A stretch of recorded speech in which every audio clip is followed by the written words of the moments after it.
ہمارے نبی حضرت محمد صلی اللہ تعالی علیہ وآلہ وسلم کی ولادت باسعادت موسم بہار میں پیر کے دن صبح شادی کے بعد اور طلوع آفتاب سے پہلے ہوئی 9 ربیع الاول سن عام الفیل 20 یا 22 اپریل 571 عیسوی کو مکہ مکرمہ میں ہوئی۔ پیر کا دن آپ کی مبارک زندگی میں بڑی اہمیت کا حامل ہے۔ سیدنا ابن عباس رضی اللہ تعالیٰ عنہ فرماتے ہیں کہ آپ پیر کو پیدا ہوئے۔ پیر کے دن آپ کو نبوت سے سرفراز فرمایا گیا۔ سموار کو ہی مکے سے مدینے ہجرت کے لیے نکلے۔ سموار ہی کو آپ مدینہ تشریف لائے اور آپ نے پیر ہی کو اس دنیا سے کوچ فرمائی۔ آپ کے پیدا ہوتے ہی آپ کے دادا عبد المطلب آپ کو اٹھا کر خانہ کعبہ لے گئے، آپ کے لیے دعا کی اور محمد نام رکھا۔ پوتے کی پیدائش کی خوشی میں 7ویں دن اپنے قبیلے کی دعوت کی۔ لوگوں نے آپ کے دادا سے پوچھا، آپ نے اس بچے کا نام باقی لوگوں جیسا کیوں نہیں رکھا؟ انہوں نے جواب دیا، میں چاہتا ہوں کہ میرے پوتے پر اس نام کا اثر پڑے اور میرے پوتے کی تعریف ہو۔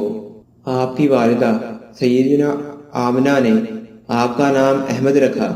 انجیل میں بطور پیش گوئی آپ کے 2 نام آئے ہیں، فارط علی اور منحمنا۔ قرآن پاک کی سورۃ الانبیاء میں اللہ تعالیٰ نے آپ کو رحمت للعالمین کہا ہے۔ وہ آیت کچھ ایسے ہے، یعنی ہم نے آپ کو تمام جہانوں کے لیے رحمت بنا کر بھیجا ہے۔ آپ کی والدہ کا نام سیدہ آمنہ تھا۔ سیدنا آمنہ کے والد وہاب بن ابنی مناف بن زہرہ بن کلاب تھے۔ حضرت اسماعیل علیہ السلام کی اولاد میں سے ہیں۔ ہاشم آپ کے پردادا تھے۔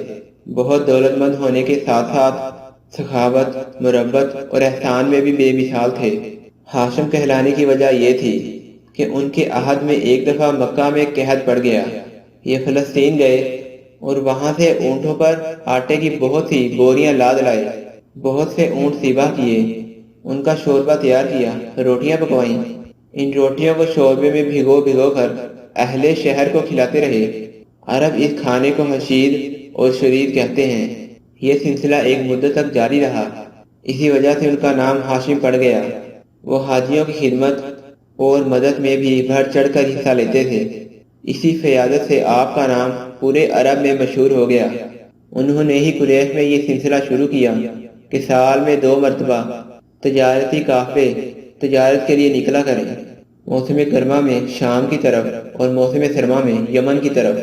چنانچہ اس کے تحت ہی قافلے روانہ ہوا کرتے تھے۔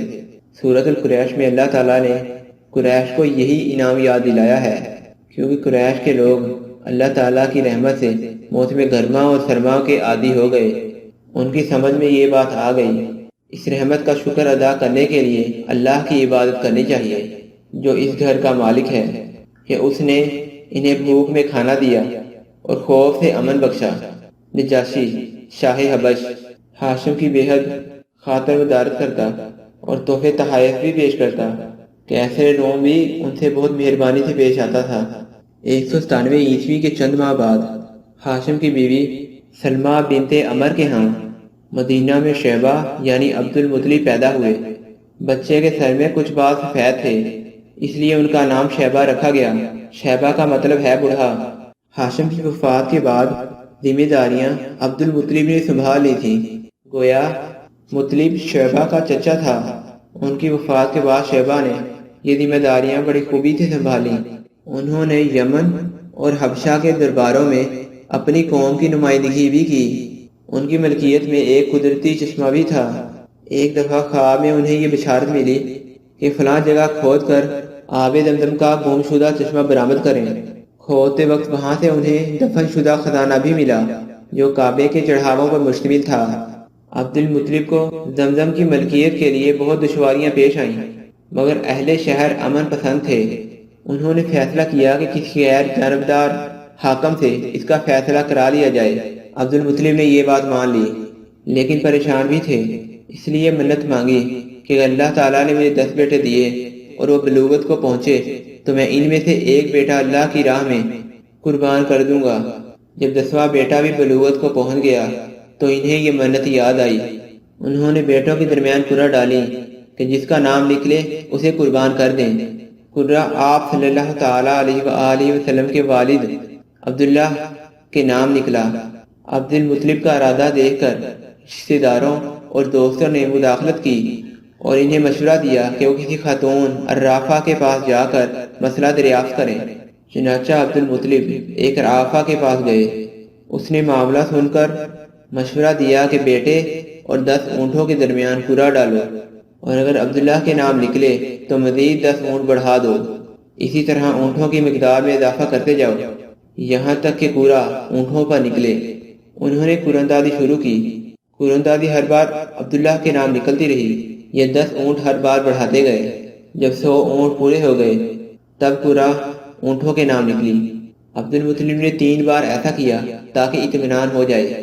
ہر بار 100 اونٹوں کا ہی پورا نکلا۔ اب انہیں یہ یقین ہو گیا کہ یہی اللہ کو منظور ہے۔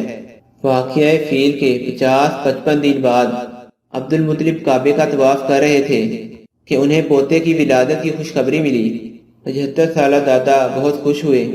حضرت محمد صلی اللہ تعالیٰ علیہ وآلہ وسلم ان کے فرزند عبداللہ کی یادگار تھے، جن کی زندگی 100 اونٹوں کی قربانی دے کر بچائی گئی تھی، لیکن پھر اچانک وہ فوت ہو گئے۔ ان کی وفات سے بوڑھے باپ کو جو صدمہ پہنچا تھا، پوتے کی ولادت سے وہ ایک حد تک کم ہو گیا۔ حضرت عبداللہ رضی اللہ تعالیٰ عنہ کی والدہ کا نام فاطمہ بنت عمر تھا۔ عبداللہ کے 2 سگے بھائی عزیر اور ابو طالب تھے۔ بی بی آمنہ سے نکاح کے بعد رواج کے مطابق حضرت عبداللہ رضی اللہ تعالیٰ عنہ نے سسرال میں 3 دن قیام کیا۔ یہ وہاں کا رواج تھا۔ پھر تجارت کی غرض سے شام چلے گئے۔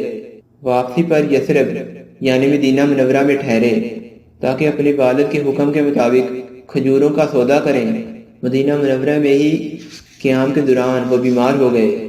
آپ کی بیماری کی خبر مکہ پہنچی تو آپ کے والد نے اپنے بڑے فرزند حارث کو آپ کی خبر گیری کے لیے فوراً مدینہ بھیجا۔ وہ جب مدینہ پہنچے تو انہیں خبر ملی 1 مہینہ بیمار رہنے کے بعد عبداللہ وفات پا گئے ہیں۔ وفات کے وقت انہوں نے 5 اونٹ، چند بکریاں اور ایک باندی چھوڑی جس کا نام برکت تھا۔ عبداللہ کا انتقال اپنے پیغمبر بیٹے کی ولادت سے چند ماہ پہلے ہی ہو گیا تھا، یعنی آپ صلی اللہ تعالیٰ علیہ وآلہ وسلم پیدائش سے پہلے ہی یتیم ہو گئے تھے۔ آپ کی والدہ بی بی آمنہ طہارت نفس، شرافت، عزت، عفت، عصمت اور پاک بازی میں بے مثال تھیں۔ اپنی قوم میں سید النساء کے نام سے مشہور تھیں۔